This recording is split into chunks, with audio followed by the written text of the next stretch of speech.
पढ़ेंगे class 10th का math. और क्लास 10th के मैथ में हम लोग फर्स्ट और सेकेंड चैप्टर पढ़ लिए थे। आज हम लोग पढ़ेंगे चैप्टर नंबर 3 जो हमारा है pair of linear equation in two variables. हमें टू वेरिएबल्स के बारे में पढ़ेंगे। हम बताए थे कि वेरिएबल्स क्या होते हैं कि जो भी हमारे इंग्लिश अल्फाबेट के लेटर होते हैं, स्मॉल लेटर में ए से लेकर जेड तक ABCD, वो सारे क्या होते हैं, वेरिएबल्स होते हैं। ये हमने पहले पढ़ चुका है कि जो भी ये जो होते हैं ABCD डॉट डॉट इस तरीके से जो भी नंबर होंगे ये क्या कहलाएंगे, वेरिएबल्स कहलाएंगे। और वेरिएबल्स की जो वैल्यू होती है वो कभी फिक्स नहीं होती है। तो हमें इन्हीं के बारे में पढ़ना है। और वेरिएबल्स कितने होने चाहिए, टू, यानी हमें एक इक्वेशन में टू वेरिएबल्स के बारे में पढ़ना है। ठीक है, तो उस टू वेरिएबल्स पढ़ने के लिए सबसे पहले हम ये जानते हैं कि पहले वन वेरिएबल्स क्या होते हैं। सबसे पहले हम जानते हैं वन वेरिएबल्स क्या होते हैं।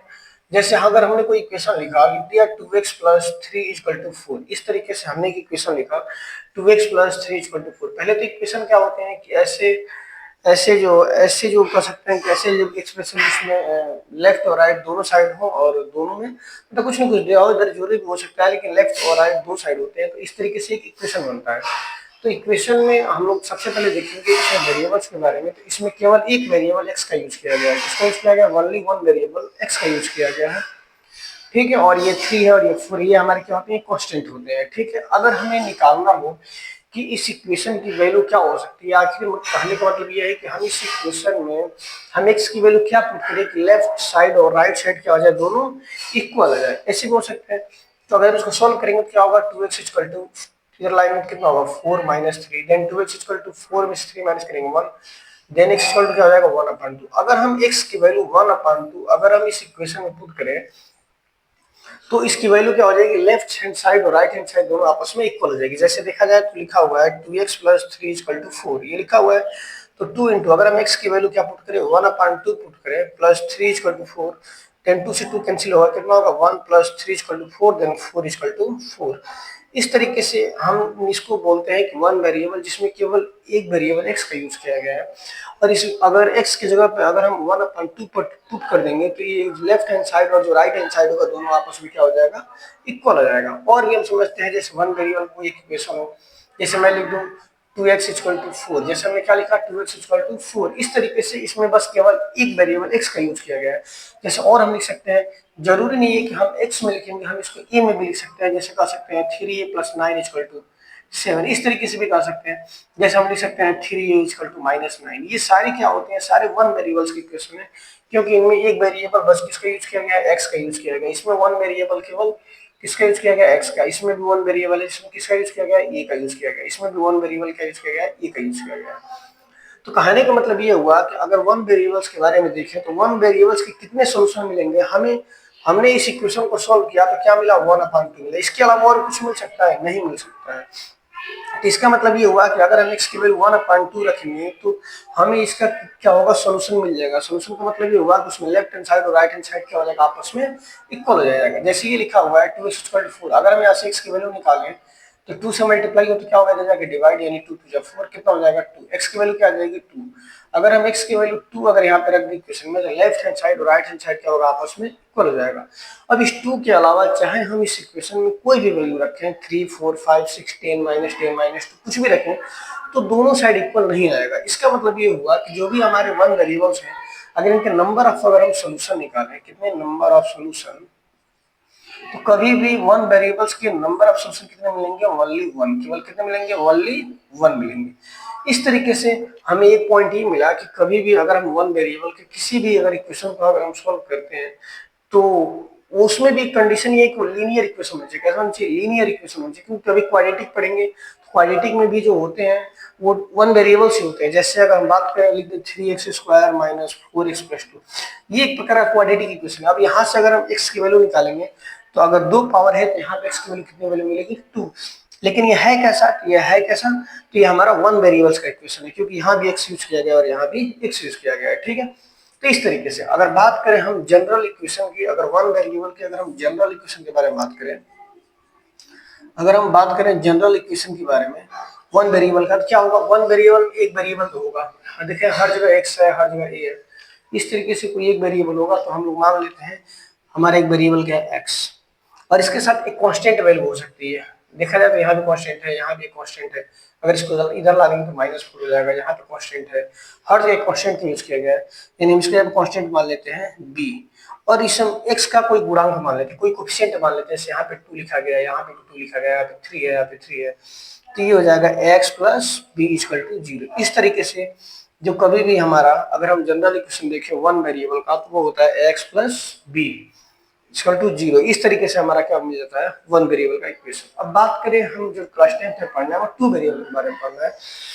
हाँ, और कंडीशन ये है कि यहाँ पे कभी भी याद रखें, हमेशा कभी भी यहाँ पे e की वैल्यू 0 नहीं होनी चाहिए, क्योंकि अगर e की वैल्यू अगर 0 हो जाएगी तो यहाँ पुट करेंगे 0 into x plus b equal to 0। तो इसमें क्या होगा, x 0 हो जाएगा। जब x मिल ही नहीं पाएगा तो फिर वेरिएबल्स ही नहीं है। तो इसलिए कभी भी कंडीशन है कि e की वैल्यू क्या होगी, 0 नहीं हो सकती है। ठीक है, e की वैल्यू कभी 0 नहीं हो सकती है। x और क्या नाम है, हाँ, बट a और b की वैल्यू जो है कोई भी हमारा इंटीजर हो सकता है, पॉजिटिव इंटीजर हो सकता है, नेगेटिव इंटीजर हो सकता है, या फिर कोई रेशनल नंबर हो सकते हैं। ठीक है, इस तरीके से कह सकते हैं हम एक रियल नंबर कह सकते हैं। ये a और b की वैल्यू हो सकती है। अब बात करें हम लोग टू वेरिएबल के बारे में, तो देखा जाए टू वेरिएबल, अगर हम एक इक्वेशन लिख दो 3x plus 2y equal to 4, इस तरीके से अगर इस इक्वेशन को देखें, इसमें दो वेरिएबल, एक वेरिएबल x और दूसरा वेरिएबल क्या है y, इन दो वेरिएबल का यूज किया गया है। तो इस तरीके से ये जो हमारा इक्वेशन है वो कितने वेरिएबल का है, टू वेरिएबल का। जैसे और हम लिख दें 4/3a minus 7/2b equal to 6। इस तरीके से इसको भी देखें तो कितने वेरिएबल्स की इक्वेशन है, टू वेरिएबल का, जिसमें एक वेरिएबल a है और दूसरा वेरिएबल क्या है, b है। तो इस तरीके से ये जो हमारा कितने वेरिएबल का इक्वेशन है, टू वेरिएबल का। अब बात करें अगर हम टू वेरिएबल का जनरल इक्वेशन के बारे में, टू वेरिएबल का जो इक्वेशन होता है वो क्या होते हैं, तो दो वेरिएबल्स के लिए हम जब सॉल्व करेंगे इक्वेशन को, जब हम a और b की वैल्यू निकालेंगे, तो हमें इसके लिए जो है हमें क्या चाहिए, हमें दो इक्वेशन चाहिए, क्योंकि हम एक इक्वेशन से हम यहाँ से ना x की वैल्यू निकाल पाएंगे ना y की वैल्यू निकाल पाएंगे। तो इसके बाद करें जनरल इक्वेशन के बारे में, तो इसका जनरल इक्वेशन होता है a1x plus b1y plus c1 equal to 0, और दूसरा होता है a2x plus b2y plus c2 equal to 0। इस तरीके से ये हमारा जो होता है टू वेरिएबल्स के जनरल इक्वेशन होते हैं। ठीक है, जनरल इक्वेशन एक ही होता है, लेकिन जब इसका सोल्यूशन निकालेंगे तो हमें इसके लिए टू इक्वेशन होना जरूरी है। हम एक इक्वेशन से हम x और y की वैल्यू नहीं निकाल सकते। अब बात करें इसके सोल्यूशन के बारे में, जैसे अभी हमने देखा वन वेरिएबल का जो सोल्यूशन निकालेंगे, तो अगर वन वेरिएबल कोई अगर इक्वेशन है तो उसमें only two only one solution मिलेगा। ठीक है, क्या मिलेगा, वन सोल्यूशन। जब बात करें हम टू वेरिएबल के सोल्यूशन के बारे में, जैसे लिखा जाए 3x plus 4 2y equal to 4। अगर हम इसको सोल्यूशन निकालें तो हम x की वैल्यू कुछ भी अपने मन से मान सकते हैं, 1 2 3 4 5 6 मान लेते हैं, हम x की वैल्यू 1 माने, तो कितना होगा 3 into 1 plus 2y equal to 4। तो ये हो जाएगा 3 प्लस 2y इक्वल टू 4। इसको उधर लाएंगे तो कितना होगा 2y equal to 4 minus 3, then 2y equal to 4 में 3 माइनस करेंगे 1, देन y इक्वल टू हो जाएगा 1/2। यानी इसका मतलब ये हुआ कि x की वैल्यू हम 1 रख रहे हैं तो y की वैल्यू क्या आ जा रही है, 1/2। अब देखते हैं इसे कोई इक्वेशन में रख के क्या ये सोल्यूशन रखने पे लेफ्ट हैंड साइड और राइट हैंड साइड इक्वल हो जा रहा है। तो रखते हैं हम 3 इंटू एक्स की वैल्यू 1 प्लस 2 इंटू वाई की वैल्यू कितनी है, 1/2। 2 से 2 कट जाएगा, कितना होगा 3 प्लस 1 इक्वल टू 4। 4 आ गया, और राइट हैंड साइड भी क्या था, 4 था। इसका मतलब हमारा एक इक्वेशन आ गया। इसी तरीके से अगर हम एक्स की वैल्यू 2 रखें तो क्या आ सकता है, ऐसे हम एक्स की वैल्यू 3 रखें। अगर इसका मतलब ये हुआ कि हम एक्स की वैल्यू चाहे कुछ भी रखेंगे, वाई की वैल्यू कुछ ना कुछ तो आएगी, 100% आएगी। और जो एक्स वाई की वैल्यू जो भी आएगी उसको अगर हम इक्वेशन में पुट करेंगे तो क्या होगा, लेफ्ट हैंड साइड और राइट हैंड साइड इक्वल हो जाएगा। इस तरीके से हम कह सकते हैं कि किसी भी टू वेरिएबल्स के जो सोल्यूशन मिलते हैं वो कैसे सोल्यूशन मिलते हैं, इनफाइनाइट सोल्यूशन मिलते हैं। कितने सोल्यूशन, इनफाइनाइट सोल्यूशन, क्योंकि हम एक्स की वैल्यू और वाई की वैल्यू हम कुछ भी रख सकते हैं अपने मन से, +1 -1 कुछ भी रख देंगे तो हमें जो होगा एक्स और वाई की वैल्यू मिल जाएगी। इस तरीके से जब भी टू वेरिएबल्स के बारे में बात आएगी तो टू वेरिएबल्स के अगर सोल्यूशन के बारे में बात आएगी तो कितने सोल्यूशन मिलेंगे, इनफाइनाइट सोल्यूशन। इस बात को हम ध्यान देंगे। अब हम देखेंगे जो टू वेरिएबल्स के हैं उनको हम सॉल्यूशन को सॉल्व करने का, मतलब उनके इक्वेशन को सॉल्व करने का हमारे पास कितने मेथड होते हैं। तो हमें क्लास 10th में हमें 4 मेथड के बारे में पढ़ना है। फिलहाल एक जो है सिलेबस से कट गया है, तो हमें फिलहाल तो 3 मेथड पढ़ने हैं। पहला जो मेथड पढ़ना है ग्राफ मेथड, दूसरा एलिमिनेशन मेथड, तीसरा है सब्स्टिट्यूशन मेथड, और चौथा है क्रॉस मल्टीप्लिकेशन मेथड। जो क्रॉस मल्टीप्लिकेशन मेथड था ये हमारे पहले सिलेबस में था, अब ये सिलेबस से कट गया है। तो फिलहाल अभी हमें 3 सोल्यूशन के बारे में पढ़ना है। पहले ग्राफ मेथड, फिर आएगा एलिमिनेशन मेथड, फिर आएगा सब्स्टिट्यूशन मेथड। तो इसमें हम लोग सबसे पहले हम लोग ग्राफ विधि देखते हैं कि लीनियर इक्वेशन को ग्राफ मेथड कैसे हम सॉल्व करेंगे। लिख देंगे graph, graphical method, graphical method. सबसे पहले हम लोग चलते हैं ग्राफिकल मेथड के बारे में, ठीक है। तो ग्राफिकल मेथड के बारे में, अगर हमें किसी इक्वेशन को, अगर कोई दो इक्वेशन दिया गया हो, अगर उसको सॉल्व करना हो तो हम ग्राफिकल मेथड का हम यूज कर सकते हैं, ठीक है। तो इसके लिए क्या होते हैं कि कुछ कंडीशन दिए होते हैं हमें ग्राफिकल मेथड के लिए, जो हमें बहुत ज्यादा ही इंपॉर्टेंट है, हमारे पेपर के लिए बहुत ज्यादा इंपॉर्टेंट है, जो हर ईयर हमारे पेपर में इसमें से एक या दो क्वेश्चन हमेशा आते रहते हैं, हमेशा आते रहते हैं, ठीक है। तो इसके लिए तीन कंडीशन होते हैं और तीनों कंडीशन हमारे लिए बहुत ज्यादा जरूरी होते हैं। अगर हम ग्राफ के बारे में देखें, अगर हम ग्राफ खींचे तो कभी कभी ग्राफ जो होगा ऐसे मिलेगा, ऐसे ग्राफ ऐसे चल रहा है वो पैरेलल मिल जाएगा, ठीक है। कभी कभी ग्राफ जो होगा, अगर दो लाइन है दोनों लाइन पैरेलल मिल जाएगी। कभी कभी कोई ग्राफ अगर खींचे तो पता चलेगा दो लाइन, एक लाइन ऐसे मिलेगी, एक लाइन ऐसे मिल जाएगी, यानी दोनों लाइन जो है किसी एक पॉइंट पे जो है इंटरसेक्ट करेगी और इसमें क्या होगी, लाइन पैरेलल हो जाएगी। और कभी कभी क्या होगी कि जो लाइन होगी वो दोनों को इंटरसेक्ट ना करके दोनों को साइड से निकल जाएगी, जैसे कि एक लाइन ऐसे निकल जाएगी, एक लाइन जो है ऐसे निकल जाएगी, इस तरीके से वो मिल सकता है। तो हमें देखेंगे कि नहीं सॉरी, अब तीसरा लाइन ये मिल सकती है कि एक लाइन जो है इस दूसरे लाइन के जस्ट इसके ऊपर हो जाएगी, यानी ओवरलैपिंग कर देगी लाइन। तो इस तरीके से तीन प्रकार के हमें सोल्यूशन मिलेंगे। कभी कभी ग्राफ ऐसे बनेंगे कि जो दोनों लाइन क्या निकल जाएगी, पैरेलल निकल जाएगी। कभी कभी जो दोनों लाइन होंगी वो क्या करेगी, दोनों लाइन एक दूसरे को ओनली वन पॉइंट पे इंटरसेक्ट करेगी, और कभी कभी जो लाइन होगी वो क्या होगी, एक दूसरे को ओवरलैप कर जाएगी। इसके लिए हमें तीन कंडीशन होंगे जिनको हमें जानना है। पहले तो बात करें, अगर हम लोग लीनियर पेयर ऑफ इक्वेशन के टू वेरिएबल के अगर जनरल इक्वेशन की बात करें, तो सपोज करें मान लेते हैं एक इक्वेशन है a1x plus b1y plus c1 equal to 0, ये हम मान लेते हैं इक्वेशन फर्स्ट है। और जो हमारा दूसरा इक्वेशन है वो है a2x plus b2y plus c2 equal to 0। अगर ये दो इक्वेशन है तो इन दोनों कंडीशन में हम ध्यान दें कि अगर अगर जो दोनों लाइन है इस तरीके से, अगर दो लाइन सपोज करें, अगर दोनों लाइन अगर इंटरसेक्ट करेंगी, अगर ये दोनों लाइन क्या करेंगी, इंटरसेक्ट करेंगी या इंटरसेक्टिंग लाइन होंगी, तो इसके लिए कंडीशन क्या होगा, इसके लिए कंडीशन क्या होगा, ठीक है। अगर दो लाइन, अगर दो लाइन क्या होगा, को इंसिडेंस होंगी,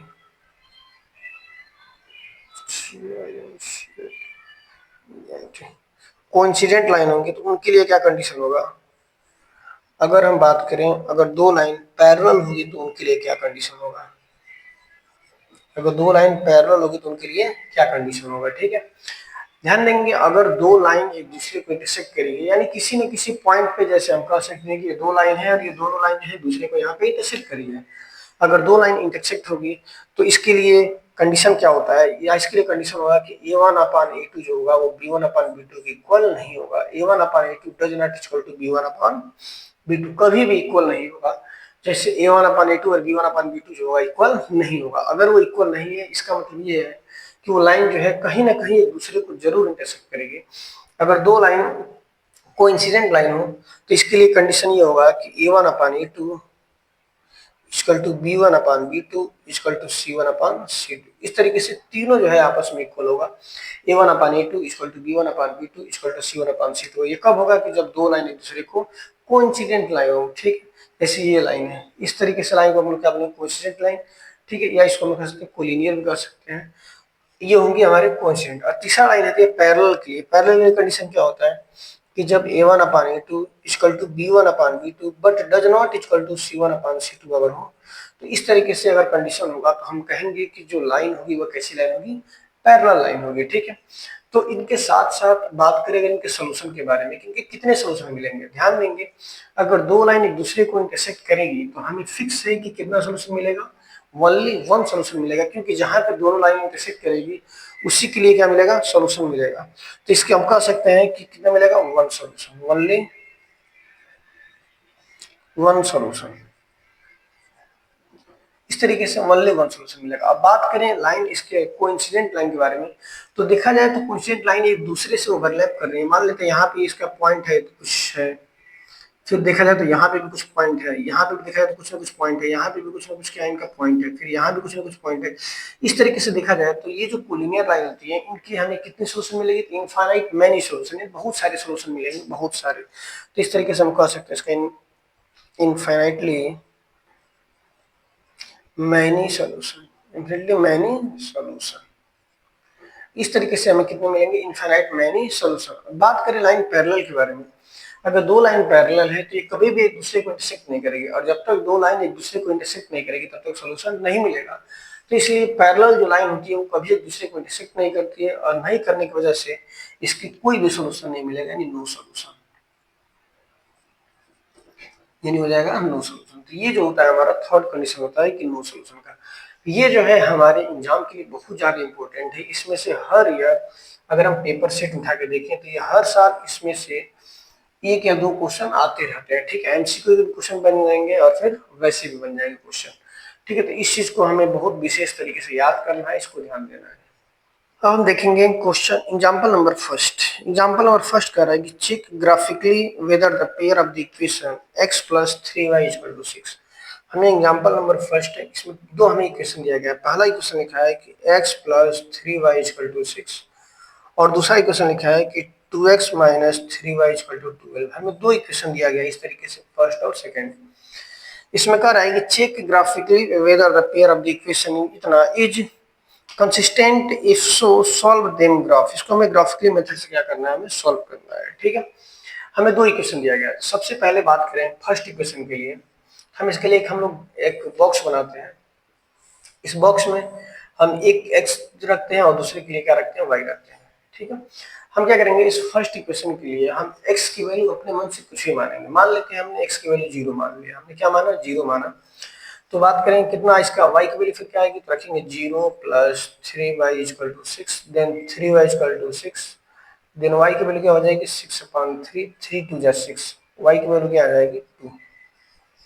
जब हमने x की वैल्यू 0 रखा तो y की वैल्यू क्या आ गई 2। एक बार हम लोग क्या करते हैं, y की वैल्यू 0 रख देते हैं, रखेंगे यहाँ पे कितना होगा x plus 3 into 0 equal to 6, then कितना होगा x plus 0 equal to 6, then x बराबर क्या आ जाएगा 6। अगर हमने y की वैल्यू 0 रखा तो x की वैल्यू क्या आ गई 6।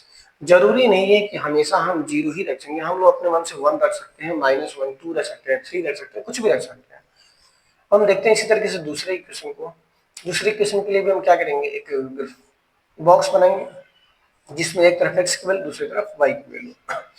हम इसमें क्या करते हैं, x की वैल्यू अपने मन से पुट करते हैं 0, देखते हैं फिर क्या आएगा इक्वेशन की वैल्यू। तो हो जाएगा 2x, x की वैल्यू में क्या रखना है 0, तो 2 into 0 minus 3y equal to 12। ये हो जाएगा 0 माइनस 3y इक्वल टू 12, इसलिए 3 माइनस 3y बराबर क्या होगा 12, इसलिए y बराबर होगा 12, और ये चला जाएगा नीचे -3, 3 4 जा 12, यानी y की वैल्यू क्या आ जाएगी -4। इस तरीके से y की वैल्यू क्या आ जाएगी -4। एक बार हम लोग क्या करेंगे, फिर y की वैल्यू 0 मानेंगे, हम इस y की जगह पर 0 पुट करेंगे तो कितना होगा 2x minus 3 into 0 equal to 12। इसका मल्टीप्लाई करेंगे कितना होगा 0 हो जाएगा, बराबर 12, देन 2x बराबर क्या होगा 12, देन x बराबर 12/2, 2 6 या 12, x की वैल्यू क्या आ जाएगी 6। इस तरीके से x की वैल्यू क्या आ जाएगी 6 आ जाएगी, ठीक है। हमने एक इस इक्वेशन से हमने दो वैल्यू निकाला, फिर सेकंड इक्वेशन से भी हमने दो वैल्यू निकाला। अब इसको हम ग्राफ पे खींचते हैं, ठीक है। ग्राफ कैसे बनाते हैं, हम लोग क्लास 9 में पढ़े होंगे कि ये जो होता है x इसको बोलते हैं x डैश, इसको बोलते हैं y और इसको बोलते हैं y डैश।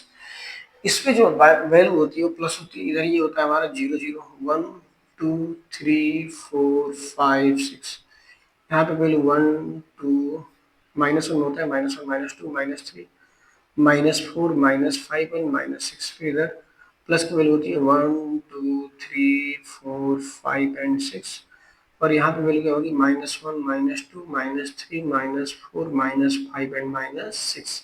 इस तरीके से हमने क्या किया, इस वैल्यू को लिख दिया। अब हम खींचेंगे ग्राफ।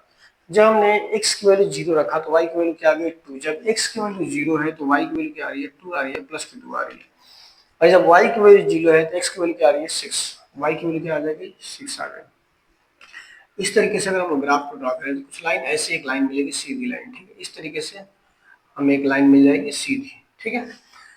फिर हम देखें दूसरे इक्वेशन के लिए, हमने x की वैल्यू 0 रखा तो y की वैल्यू क्या आ गई -4, y की वैल्यू -4 ये नीचे होगी, y की वैल्यू -4, और जब हमने y की वैल्यू 0 रखा तो x की वैल्यू क्या आ गई 6, x की वैल्यू क्या आ गई 6।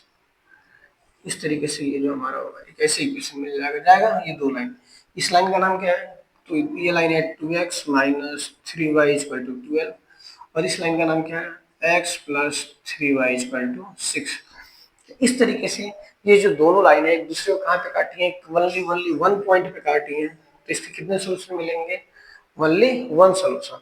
और वो सोल्यूशन में आंसर क्या आएगा, तो 6, क्योंकि इसके लिए भी 6 आ रहा है और इसके लिए भी क्या हो रहा है, 6 आ रहा है। तो इस तरीके से हमारा आंसर हो जाएगा 6। ठीक है, x की वैल्यू क्या हो जाएगी 6 और y की वैल्यू फिर इसके लिए क्या हो जाएगी 0, क्योंकि y ना ऊपर गया है ना नीचे गया है, इसलिए y की वैल्यू हो जाएगी 0।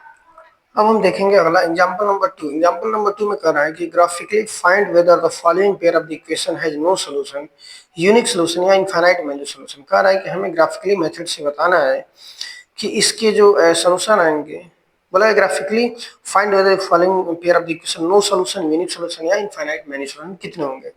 हमें दो इक्वेशन लिखा गया है। पहला इक्वेशन है 5x minus 8y plus 1 equal to 0 और दूसरा इक्वेशन है 3x माइनस 24 अपान 5y प्लस 3 अपान 5 बराबर 0। इस तरीके से हमें टू इक्वेशन लिखा गया है। ठीक है, दोनों का पूछा है कि इसके कितने सॉल्यूशन होंगे, एक सॉल्यूशन होगा या दो सॉल्यूशन होगा या फिर इसके मैनी सॉल्यूशन। ठीक है, तो अभी हमने बताया था कि अगर a1 upon a2 does not equal to b1 upon b2, अगर ये नहीं है तो इसको हम लोग कह सकते हैं कितने सॉल्यूशन होंगे, ओनली वन सॉल्यूशन यानी यूनिक सॉल्यूशन।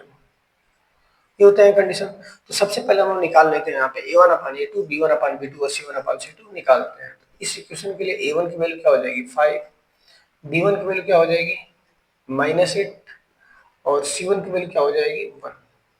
फिर बात करें इसमें तो a2 की वैल्यू क्या हो जाएगी 3, b2 की वैल्यू क्या हो जाएगी -24 अपान 5 और C2 की वैल्यू क्या हो जाएगी 3 अपान 5। इस तरीके से हो जाएगा। हमें इन तीनों कंडीशन के लिए हमें निकालना पड़ेगा सबसे पहले a1 अपान a2। अगर हम a1 अपान a2 निकालें तो क्या होगा 5 अपान 3। अब हम b1 अपान अगर b2 निकालें तो कितना होगा, b1 की वैल्यू -8 अपान b2 की वैल्यू -24 अपान 5, ये पहुंच जाएगा ऊपर। तो कितना होगा -8 इंटू 5 अपान -24, माइनस माइनस कट जाएगा, 8 से काटेंगे, 8 के बाद 8 24, कितना होगा 5 अपान 3। अगर हम बात करें C1 अपान C2 के बारे में तो 1 अपॉन क्या लिखा है 3 अपान 5, ये 5 चला जाएगा ऊपर तो कितना होगा 5 अपॉन 3।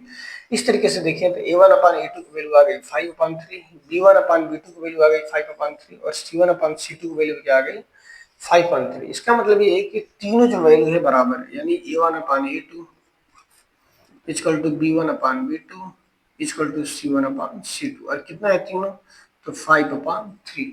अब देखा जाए तो इसमें तीनों जो है आपस में क्या है इक्वल है। तो अभी हमने बताया कि जब तीनों आपस में इक्वल होते हैं तो इसके कितने सोल्यूशन होते हैं, तो इनफाइनाइट मैनी सोल्यूशन। कितने सोल्यूशन हो जाएंगे, इनफाइनाइट मैनी सोल्यूशन। इस तरीके से हमारे हो जाएंगे इसके आंसर। ये सोल्यूशन बोलेगा कितना होगा, तो इनफाइनाइट मैनी सोल्यूशन। जब भी हमें सोल्यूशन निकालना हो तो सबसे पहले हम a1 b1 c1 a2 b2 c2 हम दोनों इक्वेशन से निकाल के पहले हम लोग a1 अपान a2 फिर b1 अपान b2 फिर c1 अपान c2 निकाल लेंगे, फिर देखेंगे कौन कौन सा इक्वल आ रहा है कौन इक्वल नहीं आ रहा है। अब हम देखेंगे अगला एग्जांपल नंबर 3 कह रहा है कि Champa went to a sale to purchase some pants and shirt. Champa जो है कुछ पैंट और कुछ शर्ट परचेज करना चाहती है। When he friend asked her how many of each she had bought, she answer the number of shirt is twice is two less than twice the number of the pant purchase. ये दिया गया है। तो हम मान लेते हैं कि शर्ट का दाम 100 रुपये है और पैंट का दाम y रुपये है। ये हमारा है एग्जाम्पल नंबर 3। मानेंगे कि let the let the let क्या बोला गया इसमें क्वेश्चन में, हाँ तो let the denote the number of pants is x and number of shirt is y। हम लोग x और y मान लिए थे। इस क्वेश्चन में दिया गया है कि the number of the shirt, जो शर्ट का जो नंबर है, शर्ट का हमने क्या माना है y, जो शर्ट का नंबर है is the number of shirt is two less than twice the number of pant, यानी पैंट के ट्वाइस से 2 क्या है, कम है, 2 हमारा क्या है, लेस है, यानी 2x माइनस 2। इस तरीके से हमारा हो जाएगा इक्वेशन नंबर फर्स्ट। फिर आगे बोला गया है also the number of the shirt, जो नंबर ऑफ शर्ट है यानी जो नंबर ऑफ शर्ट y है, वो बोला गया 4 less than 4 times the number of pant, number of pant के 4 टाइम्स से 4 लेस है। इस तरीके से क्वेश्चन नंबर 2 कर रहा है कि help her friend to find how many pants and shirt Champa bought, तो हमें बताना है कि चंपा ने कितना पैंट और कितना शर्ट खरीदा, ठीक है। तो इसको हम लोग क्या करते हैं, ग्राफ की मेथड सॉल्व कर लेते हैं। देखा जाए तो सबसे पहले अगर हम लोग फर्स्ट इक्वेशन के लिए एक बनाते हैं बॉक्स, तो इसको लिख देंगे x से एक हो जाएगा y। हम पहले इक्वेशन के लिए x की वैल्यू 0 मान लेते हैं, ठीक है। जब x की वैल्यू 0 मानेंगे तो y की वैल्यू क्या आएगी, तो y बराबर 2 into 0 minus 2, then y equal to क्या हो जाएगा, -2, यानी y की वैल्यू आ जाएगी -2। फिर एक बार हम लोग y की वैल्यू 0 मानेंगे, इस y की वैल्यू 0 मानते हैं, कितना होगा, 0 बराबर 2x माइनस 2, इसके जला देंगे तो कितना होगा, 2x equal to 2, then x बराबर हो जाएगा 1। तो क्या आ जाएगा, x की वैल्यू 1। फिर हम इस दूसरे इक्वेशन के लिए देखते हैं, हम एक चार्ट पेपर बनाएंगे, हम x की वैल्यू और y की वैल्यू अपने मन से मानेंगे। x की वैल्यू अगर 0 मानते हैं, अगर y की वैल्यू 0 मानते हैं, हम लोग x की वैल्यू 0 मानेंगे तो कितना होगा, y बराबर 4 इंटू 0 माइनस 4, देन y की वैल्यू क्या आ जाएगी, -4। इसी तरीके से हम लोग y की वैल्यू पर 0 मानेंगे, कितना होगा, 0 बराबर 4x माइनस 4, इसको इधर ला देंगे, कितना होगा, 4x equal to 4, then x बराबर कितना होगा, 1। तो x की वैल्यू क्या हो जाएगी, 1। अगर हम इस तरीके से अगर हम इक्वेशन खींचें दोनों के लिए, ग्राफ अगर बनाए दोनों इक्वेशन के लिए, तो ग्राफ कैसे बनाएंगे, इधर ये x डैश, ये y और फिर ये y डैश, इसको मान लेते हैं 1 2 3 4 5, इसको मान लेते हैं -1 -2 -3 -4, यहाँ पे 1 प्लस की वैल्यू होती है 1 2 3 और 4, फिर इधर -1 -2 -3 और -4। फर्स्ट इक्वेशन में देखें कि अगर हमने x की वैल्यू 0 रखा तो y की वैल्यू क्या आ गई, -2, यानी y की वैल्यू -2 कहाँ जाएगी, नीचे। फिर जब हमने y की वैल्यू 0 रखा तो x की वैल्यू क्या आ गई, 1, x की वैल्यू 1 पॉजिटिव ये रहा। यहाँ से अगर हम ग्राफ खींचे तो ग्राफ हमारा कुछ इसी तरीके से मिलेगा, ठीक है, ये 1 पे कट करके जाएगा। फिर हम बात करें दूसरे इक्वेशन के लिए कि अगर हम x की वैल्यू 0 रखें तो y की वैल्यू क्या आ गई, -4, y की वैल्यू -4 नीचे, और जब हमने y की वैल्यू 0 रखा तो x की वैल्यू क्या आ गई, 1, x की वैल्यू आ गई 1। इस तरीके से ये हमारा इक्वेशन बन जाएगा, इस तरीके से। और पहले जो इक्वेशन है उसको ऊपर नाम लिखेंगे, पहला लाइन क्या है, y बराबर, ये हमारी पहली लाइन थी, इसका नाम क्या है, y बराबर 2x माइनस 2, और इस लाइन का इक्वेशन क्या है, y बराबर 4x माइनस 4। इस तरीके से देखा जाए तो ये जो दोनों लाइन है वो दोनों लाइन 1 पे क्या कर रही है, इंटरसेक्ट कर रही है, यानी x की वैल्यू हो जाएगी 1 और y की वैल्यू क्या हो जाएगी, 0। इस तरीके से हमारा आंसर हो जाएगा 1 और 0। अब हम देखेंगे अगला एक्सरसाइज नंबर 3.1। अब हम देखेंगे एक्सरसाइज नंबर 3.1 का पहले का एक क्वेश्चन देखेंगे। एक्सरसाइज नंबर 3.1 फर्स्ट का एक क्वेश्चन, फर्स्ट का में बोला गया है कि 10 student of class 10th took part in mathematics quiz. If the number of the girl is 4 more than the number of the boys, find the number of boys and girl who took part in the quiz. इससे पहले question में करना क्या है, तो बोला गया कि from the pair of the linear equation in the following problem and their the solution. हमें जो भी पेयर दिया, जो भी क्वेश्चन है उनको हमें क्या करना है, उनका सॉल्यूशन बताना है। तो सबसे पहले तो फर्स्ट क्वेश्चन है, तो हम मान लेते हैं कि उसमें नंबर ऑफ जो स्टूडेंट है, नंबर ऑफ बॉयज मानेंगे let the number of let the number of boys is x and number of girl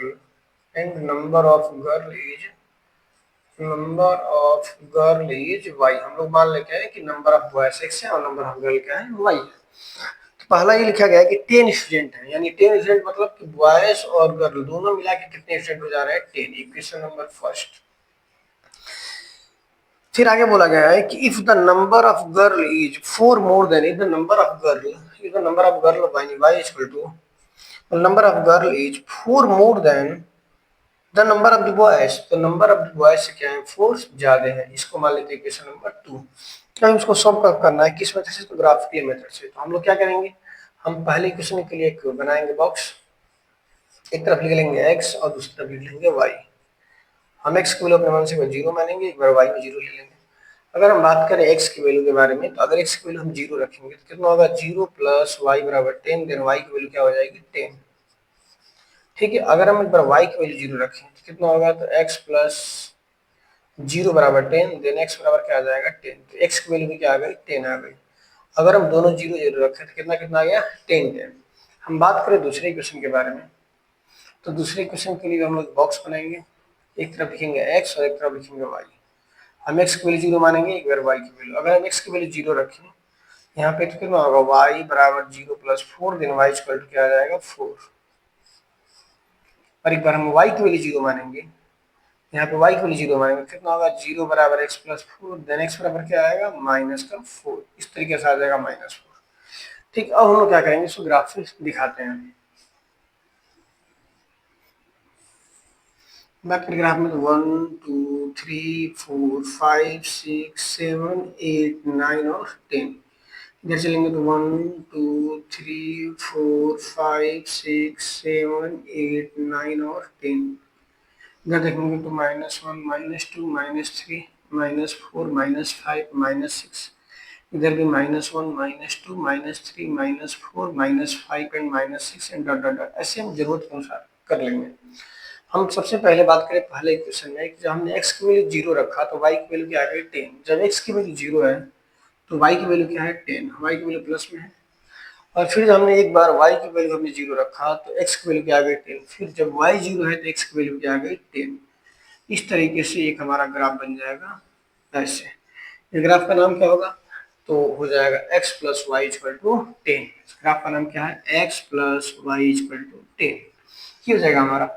फिर बात करें हम दूसरे इक्वेशन के लिए, तो दूसरे में बोला गया है x की वैल्यू क्या है जीरो, तो y की वैल्यू आ रही है 4। जब x की वैल्यू जीरो तो y की वैल्यू 4, y की वैल्यू किस में है प्लस में है, y की वैल्यू किस में आ रही है प्लस में आ रही है। और जब हमने y की वैल्यू जीरो रखा तो x की वैल्यू आ रही है -4, यानी x की वैल्यू माइनस में इधर होगी। ठीक है, हम क्या करेंगे यहाँ से इसको आगे बढ़ा देंगे। ये जो लाइन है जाके आगे जो है इंटरसेक्ट करेगी दूसरी लाइन को, इस पॉइंट पे इंटरसेक्ट करेगी। ठीक है, हम लोग आगे जब इंक्रीज करेंगे तो ये जो लाइन है क्या करेगी, पॉइंट जाके आगे इंक्रीज करेगी। ठीक है, ठीक, कहाँ पे इंक्रीज कर सकती है देखा जाए तो, अगर ये जब ग्राफ पेपर होगा तो ये जहाँ भी इंटरसेक्ट करेगी वो वहाँ पे एक्स की वैल्यू कुछ आएगी और कुछ ना कुछ वाई की वैल्यू आएगी। ठीक, तो अगर फिलहाल ऐसे देखा जाए तो ये जो लाइन है वो इंटरसेक्ट कर रही है कहाँ पे देखा तो 4 के आसपास, इधर देखा तो 7 के आसपास, यानी 4 और 7 के नियर अबाउट आ रहा है। लेकिन जब हम ग्राफ पेपर पे इसको बनाएंगे, इस ग्राफ को जो हमारा ग्राफ पेपर आता है उस पर बनाएंगे तो एकदम एक्यूरेट वैल्यू आएगी। यहाँ पे वैल्यू बदल सकती है, 4 और 7 बदल सकती है, लेकिन जब हम इसको ग्राफ पेपर पे बनाएंगे तो वैल्यू एकदम फिक्स आएगी, एकदम सही आएगी। जिसमें पहले जो एक्स वाले पर जितने दूर होगा, x से जितना डिस्टेंस होगा वो x की वैल्यू हो जाएगी और y से जितना दूर होगा वो y की वैल्यू हो जाएगी। इस तरीके से हम इसको सॉल्व कर लेंगे। तो हम देखेंगे इसका फर्स्ट का क्वेश्चन नंबर सेकंड कह रहा है कि 5 pencil and 7 pen together cost 50 रुपए, whether 7 pencil and 5 pens together cost 46 रुपए, find the cost of the 1 pen and 1 pencil. तो इसमें भी हम लोग मानेंगे कि जो 1 पेन का है उसका कॉस्ट प्राइस है x रुपए और 1 पेंसिल जो है y रुपए। तो लिखेंगे, सॉल्व करेंगे, मानेंगे let the cost of 1 pen, पहला हमारा पेन है, is x rupees and cost of 1 क्या है 1 pencil, 1 pencil is y rupees. हमने मान लिया कि पेन का जो दाम है, एक पेन का दाम है x रुपए और एक पेंसिल का दाम कितने रुपए है y रुपए है। अब हम देखते हैं क्वेश्चन में क्या कह रहा है। क्वेश्चन में कह रहा है कि 5 पेंसिल, अगर एक पेंसिल का दाम y रुपए तो 5 पेंसिल का दाम कितना होगा 5y। एंड 7 पेन, अगर एक पेन का दाम x रुपए तो 7 पेन का दाम कितना होगा 7x, और दोनों को मिला के हम टोटल कितने पेमेंट कर रहे हैं 50 रुपए। ये हो जाएगा इक्वेशन नंबर फर्स्ट। फिर इसी तरीके से हम दूसरा देखेंगे, तो दूसरे में कह रहा है कि 7 पेन एंड 5 पेंसिल, अगर एक 7 पेंसिल, पहले 7 पेंसिल है तो एक पेंसिल का दाम y रुपए तो 7 पेंसिल का दाम 7y, एंड 5 पेन, अगर एक पेन का दाम x रुपए तो 5 पेन का दाम 5x, और टोटल हम कितने पेमेंट कर रहे हैं 46 रुपए हम क्या कर रहे हैं इसको पेमेंट कर रहे हैं। तो हम इसको भी क्या करेंगे इक्वेशन बनाकर सॉल्व करेंगे। तो अगर हम फर्स्ट इक्वेशन के लिए देखें तो हम क्या बनाएंगे, एक बॉक्स बनाएंगे, यहाँ पे x की वैल्यू अपने मन से कुछ रखेंगे तो फिर y आ जाएगी, और y की वैल्यू रखेंगे तो x आ जाएगी, वही रखते हैं जीरो ही रख लेते हैं। ठीक है, बात करते हैं, अगर हम फर्स्ट इक्वेशन में x की वैल्यू 0 रखेंगे तो कितना होगा 5y plus 7 into zero equal to 50। ये पूरा 0 हो जाएगा तो कितना होगा 5y equal to 50। Then y बराबर क्या होगा, 5 से काटेंगे 50 को, 10 बार में कट जाएगा, यानी y की वैल्यू आ जाएगी 10। ठीक है, फिर हम एक बार x y की वैल्यू 0 रखते हैं तो कितना होगा 5 into zero plus y equal to 50, sorry 7x हो जाएगा हमारा 5 into zero plus 7x equal to 50। Then ये हो जाएगा 0 प्लस 7x बराबर 50। देन x बराबर क्या होगा, 7 से डिवाइड होगा 50 अपॉन 7, बाकी करेंगे उसको ना 7 से 49, फिर 7 7.1 के आसपास आ जाएगा। फिर हम बात करें दूसरे इक्वेशन के लिए, तो दूसरे इक्वेशन के लिए भी हम लोग बॉक्स बनाएंगे। हम इसमें से x की वैल्यू अपने मन से रखेंगे, फिर y इधर रखेंगे। x की वैल्यू 0 रख लेते हैं, y की वैल्यू भी 0 रख लेते हैं। x की वैल्यू अगर हम 0 रखेंगे तो कितना होगा 7y प्लस 5 इंटू जीरो बराबर 46। ये पूरा 0 होगा यानी 7i बराबर आ जाएगा 46, यानी y बराबर 46 अपॉन 7। 7 से डिवाइड करेंगे, 7 से 42, 4 40, 7 5 35, 6.5 के आसपास आ जाएगा। इसी तरीके से हम लोग फिर किसकी वैल्यू निकालेंगे, फिर हम x y की वैल्यू रखेंगे, ये कितना आ गया 6.5, और यहाँ पे इसकी वैल्यू क्या आई थी 7.1।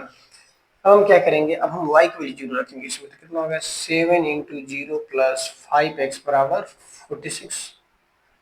देन ये पूरा 0 होगा तो 5x बराबर क्या आएगा 46। देन x बराबर 46 अपॉन 5, 5 से भाग करेंगे कितना होगा 5 9 45, 1 10 15 10 कितना आएगा 9.2 के आसपास इसकी वैल्यू आ जाएगी। ठीक, अब हम लोग बनाते हैं ग्राफ के बारे में, ग्राफ देखते हैं।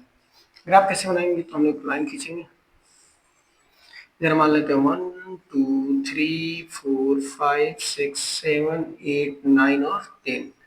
इधर y में भी चलते हैं 1 2 3 4 5 6 7 8 9 और 10, इधर भी 10 चलते होते हैं। ठीक है, देखा है ये सभी वैल्यू जो है पॉजिटिव है, तो हम लोग रहने देते हैं, नेगेटिव नहीं बनाते हैं, क्योंकि सभी जो वैल्यू पॉजिटिव है तो फिक्स है कि फर्स्ट क्वाड्रेंट में ही आएगा। देखते हैं x की वैल्यू 0 है तो y की वैल्यू क्या आ गई 10। जब x की वैल्यू 0 रखा तो y की वैल्यू क्या आ रही है 10 आ रही है। फिर जब हमने y की वैल्यू 0 रखा तो x की वैल्यू आई 7.1, यानी 7 और 8 से 7 से थोड़ा सा ज्यादा आ रही है 7.1, क्योंकि इसको हम 10 इसमें डिवाइड करेंगे तो इस तरीके से हमारा आ जाएगा 7.1। यानी मान लेते हैं यहाँ पे ये जो ग्राफ है ऐसे कट कर रहा है। ठीक है, उसको मान लेते हैं इस तरीके से जो ग्राफ है उसको कट कर रहा है। ठीक है, फिर देखते हैं आगे। फिर दूसरे इक्वेशन के लिए क्या लिखा गया है कि x की वैल्यू 0 रखे हैं तो y की वैल्यू आ रही है 6.5, यानी 6 और 7 के बीच में 6.5 आ रही है y की वैल्यू। पर जब हमने y की वैल्यू 0 रखा तो x की वैल्यू 9.2 आ रही है, यानी 9 से भी थोड़ा सा ज्यादा आ रही है यहाँ पे। इस तरीके से हम क्या करेंगे, इसको मिला लेंगे। ठीक है, और जहां पे दोनों लाइन कट करेगी एक दूसरे को, यहीं पे यहाँ पे एक x की वैल्यू आएगी और एक y की वैल्यू आएगी, और इस लाइन के ऊपर हम क्या करेंगे इक्वेशन का नाम लिखेंगे। जो पहला लाइन था वो क्या था 5y प्लस 7x बराबर 50। इस लाइन का क्या नाम था 5y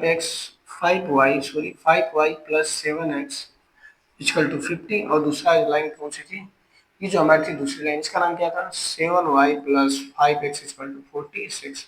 इस तरीके से, और जहां पे भी ये लाइन जो है इंटरसेक्ट करेगी वही हमारा क्या हो जाएगा आंसर हो जाएगा। इस बोर्ड पे थोड़ी सी दिक्कत हो सकती है क्योंकि ये जो मेजरमेंट है हमने इसको सही से नहीं नाप रखा है, लेकिन जब ग्राफ पेपर पे बनाएंगे तो जहां पे वो लाइन जो है इंटरसेक्ट करेगी वही हमारा आंसर आ जाएगा।